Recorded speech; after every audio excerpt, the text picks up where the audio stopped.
Damas y caballeros, ¿qué tal? Excelente día. Bienvenidos en este su canal, La Sinfonía del Pensamiento.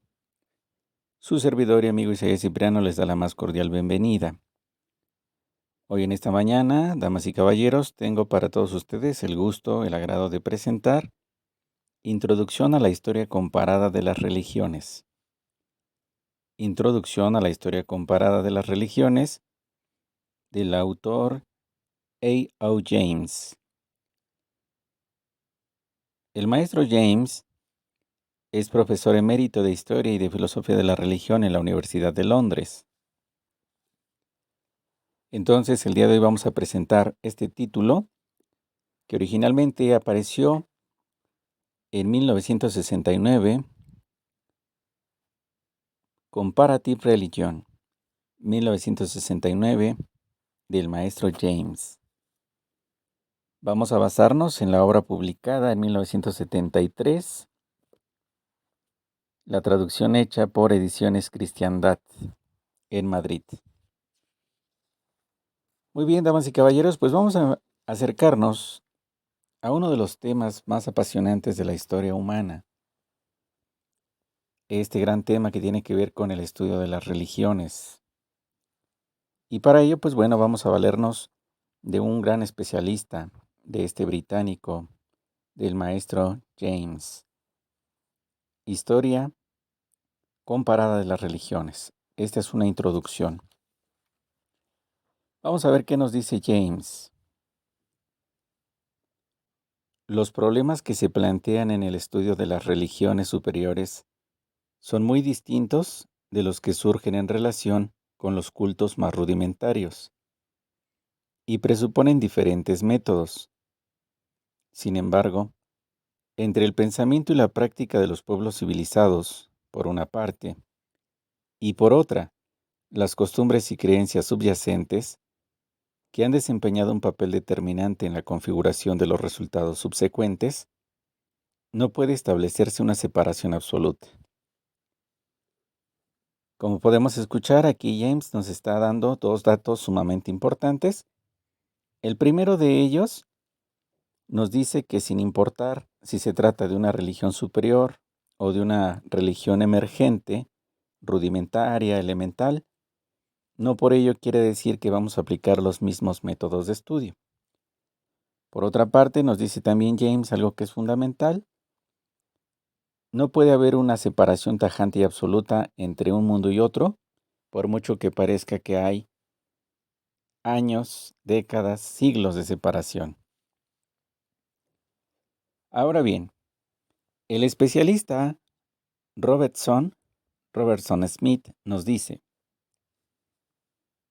es una ley de la ciencia que para conocer a fondo una cosa, hemos de conocerla en su génesis y en su desarrollo. Para comprender los caminos de Dios con el hombre y todo el sentido de su plan de salvación, es necesario retroceder y contemplar su obra en los comienzos, examinando las etapas rudimentarias del proceso de la revelación. Aquí el maestro Robertson Smith nos está recordando al gran Aristóteles, quien fue el que estableció justamente esta metodología de que si queremos realmente conocer las cosas debemos de ir a la génesis y contemplar su desarrollo paulatino y sucesivo. Volviendo con nuestro autor James, nos dice lo siguiente: no puede admitirse una separación radical entre los sistemas superiores, antiguos o modernos, orientales u occidentales, y los ritos y creencias que constituyen un patrimonio común de la humanidad en un estudio cultural primitivo.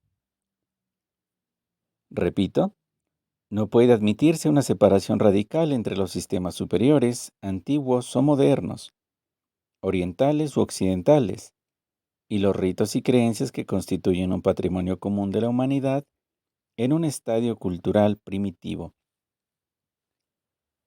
Aquí una vez más lo que está haciendo James es recordarnos precisamente que necesitamos nosotros ver una especie de hilo conductor, una especie de continuidad, una especie de puente que se establece entre una manifestación religiosa y otra.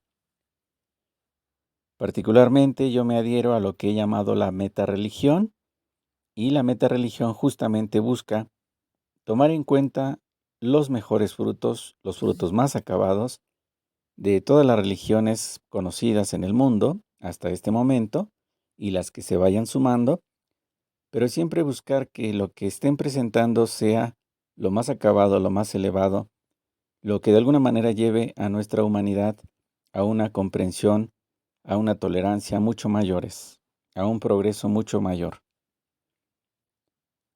Continuando con los especialistas, nos dice ahora James en esta obra que apareció en 1969. Por lo tanto, valorar la función de la religión como un rasgo universal de toda la cultura humana conocida, primitiva o desarrollada, es altamente importante. Ahora bien, partiendo desde otro punto de vista, pero siguiendo en la misma tesitura de las religiones comparadas, tenemos que a finales del siglo XIX de nuestra era, no se intentaría aplicar unos principios científicos al estudio comparativo histórico de esta materia, sino hasta justo en ese momento, finales del XIX. Ahí es cuando aparece el estudio comparativo histórico entre las religiones. Se nos menciona un dato curioso aquí en el libro de James. Por una parte, se nos dice que los estudios bíblicos y de la lengua hebrea recibieron un nuevo impulso hacia finales del XIX. Pero, contrariamente a este desarrollo, a esta difusión, encontramos que la doctrina calvinista se quedó sin tomar en cuenta aquellas manifestaciones que consideró paganas y primitivas, perdiendo de esta manera pues un conocimiento histórico. José Escalígero, que en 1583 estudió el Antiguo Testamento, lo hizo estudiándolo como parte integrante de la historia antigua. Este es un hecho singular porque José Escalígero lo que hizo en 1583 es entonces tomar en cuenta también la historia religiosa, no dejándola de lado como si fuera simplemente una fantasía, una historia o un cuento infantil, sino tratando de sacar aquello que ofrece de más sensato, de más prudente. Ahora bien, es muy importante que haya un sentido de lo concreto, incluso en el proceso de la revelación de las distintas manifestaciones religiosas. Vamos a ver qué es lo que nos dice James. Si es que un proceso de revelación resulta en absoluto discernible, habrá que buscarlo en las personalidades humanas y en los movimientos de la historia iniciados y orientados hacia fines específicos. En otras palabras, lo que James está diciendo es que este proceso de revelación debe de buscar la base contextual, lo concreto, lo firme. Y aquello que es firme y concreto, de entrada son las personalidades humanas y los movimientos históricos que hay detrás de esos procesos de revelación. En 1859, damas y caballeros, vamos a asistir a lo que es el Affair Darwin. ¿Qué ocurrió en aquel momento? Con Charles Darwin, primeramente apareció la idea de evolución, se convirtió también en la clave de la historia universal, y la relación religiosa se consideró como un proceso interno de la mente, que se desarrolla desde etapas y formas inferiores hasta alcanzar otras superiores, de acuerdo con leyes internas, leyes que son esencialmente las mismas, en el macrocosmos de la humanidad y en el microcosmos del individuo. Esta idea fue expuesta por Hegel y también, pues de alguna manera, continuaba los pasos que estaba siguiendo Darwin. Recordemos que Hegel en este caso representa un antecedente. Es un gran capítulo en la historia de la humanidad del pensamiento hegeliano. Porque el origen de las especies aparece en 1859. Hegel murió en 1831. Pero Hegel es muy importante precisamente porque nos enseña lo siguiente. Describía la religión como el autoconocimiento del Espíritu Divino, a través de la mediación del Espíritu Finito. Es decir, una descripción hecha de lo absoluto, de lo divino, de lo sagrado, partiendo del ser humano. También en Hegel encontramos a un antecedente del evolucionismo espiritual que habrá de detonar específicamente en Francia, pero que se habrá de extender a lo largo y ancho de Europa y de ahí hacia otras partes del mundo. En este evolucionismo espiritual, pues tenemos a grandes exponentes, como es el caso de Henri Bergson y también del padre Teilhard de Chardin. Pero tomando como un referente, como un antecedente indiscutible a Hegel, el filósofo del espíritu absoluto, nos dice lo siguiente James. Al igual que los modernos antropólogos, Hegel demostró que la evolución es un elemento integrante en la vida del espíritu y en el aspecto religioso de la experiencia. Para Hegel, la historia de la religión era la evolución del elemento divino del alma.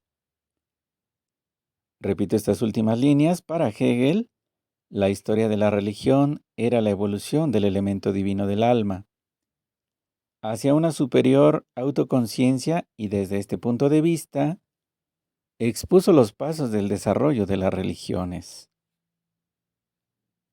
Qué importante es este aspecto que se menciona en las lecciones de la filosofía de la religión de Hegel y que está tomando aquí como un referente el autor James. También hay algo muy importante y por eso Hegel es indiscutible en este campo, como en muchos otros, pero ahorita particularmente en el estudio de las religiones. El estudio de la religión nunca hubiera alcanzado su propia autonomía mientras siguiera subordinado a cualquier otro sistema que utilizara los hechos religiosos para fundamentar sus propias doctrinas. Entonces, algo que ha hecho también Hegel es reconocer la autonomía de la religión en sí misma.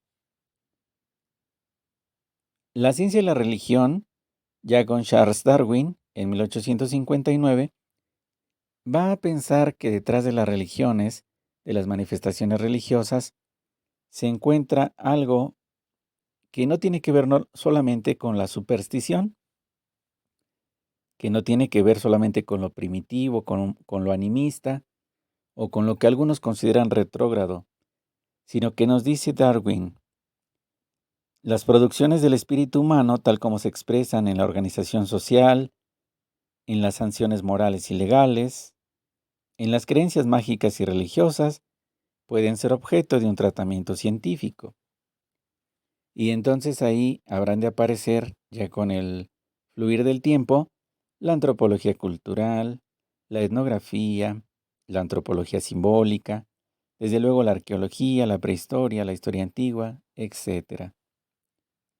En otras palabras, nos dice ahora James, la aplicación de los métodos antropológicos al estudio de las religiones presupone una actitud científica y en su sentido más amplio una base evolucionista en la investigación de los fenómenos.